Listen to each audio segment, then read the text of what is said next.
Fajar Nahor dari Prodi Pendidikan Bahasa dan Sastra Indonesia Angkatan 2024. NIM saya 2405076040 dari kelas B. Pada kesempatan kali ini saya akan menjelaskan kepada teman-teman semua mengenai folklore, pengertian folklore, jenis-jenisnya, dan juga sejarahnya untuk memenuhi tugas mata kuliah folklore. Yang pertama adalah apa sih pengertian dari folklore? Jadi folklore itu adalah bagian dari kebudayaan yang disebarkan dan diwariskan secara tradisional, baik dalam bentuk lisan maupun contoh yang disertai gerak isyarat atau alat bantu pengingat. Folklore berasal dari bahasa Inggris yang terbagi antara dua kata yaitu folk dan lore.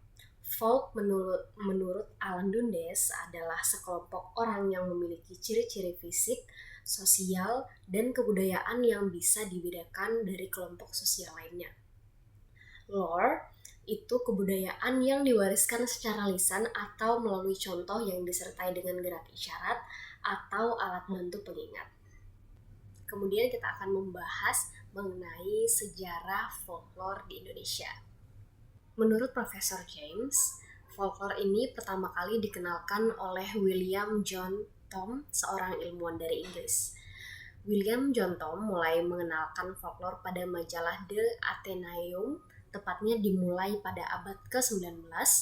Nah, pada tahun-tahun tersebut, penyebutan culture pada kebudayaan itu masih belum ada. Oleh sebab itu, masyarakat umum pada kala itu menyebut folklore sebagai kebudayaan. Sedangkan di Indonesia, folklore belum lama mendapatkan porsi khusus untuk dikembangkan dalam ilmu pengetahuan. Namun, pada masa pemerintahan Belanda terdapat lembaga panitia kesusastraan rakyat yang bertugas untuk mengumpulkan dan menerbitkan hasil kesusastraan tradisional yang terdapat di Indonesia. Pada perkembangan kesadaran sejarah di Indonesia ini, folklore juga berjalan beriringan. Meskipun menurut beberapa ahli dan metode penyusunan penulisan, sejarah folklore bisa dibilang ahistoris, namun hasil folklore setidaknya dapat memberikan imajinasi zaman atau peristiwa di masa lampau, seperti terlihat pada hasil tradisi besar, hasil kesusastraan, dan terdapat pada babat-babat cerita rakyat, pepatah, dan lain sebagainya.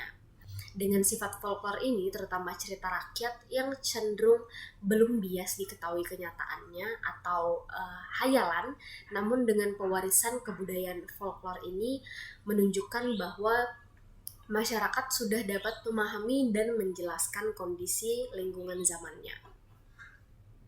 Kemudian kita beralih ke jenis-jenis folklore. Menurut Jan Harold Brunvan, folklore itu dapat digolongkan ke dalam 3 kelompok, yaitu folklore lisan, folklore sebagian lisan, dan folklore bukan lisan.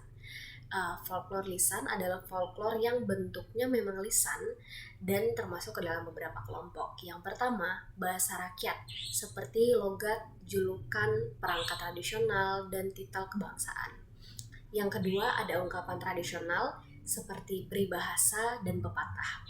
Yang ketiga, ada pertanyaan tradisional seperti teka-teki. Yang keempat, ada puisi rakyat seperti pantun, gurindam, dan syair.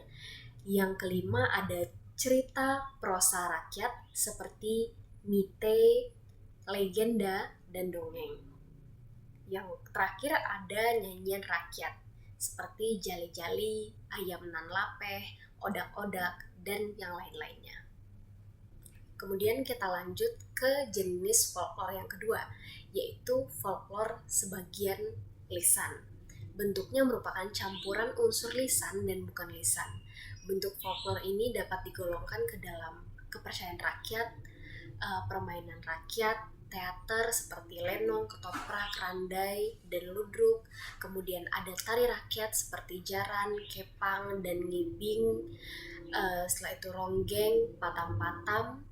Kemudian ada adat istiadat, upacara, pesta rakyat seperti bersih desa dan meruat, kemudian yang lain-lainnya.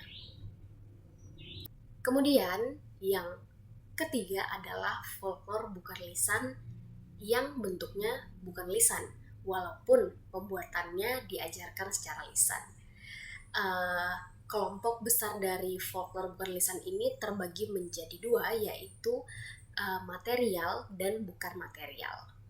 Bentuk materialnya itu seperti arsitektur rakyat, seperti bentuk rumah asli suku, joglo di Jawa, rumah gadang Minangkabau, rumah betang di Kalimantan, rumah siwaluh Jabu, lumbung, dan yang lain-lainnya.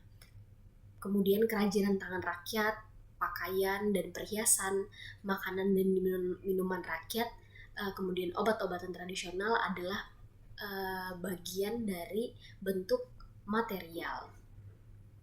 Sedangkan bentuk yang bukan material itu tergolong pada grafik isyarat tradisional, yaitu gestur, kemudian bunyi isyarat misalnya kentongan atau bunyi gendang untuk mengirim berita dan lain-lainnya. Setelah itu ada musik rakyat juga.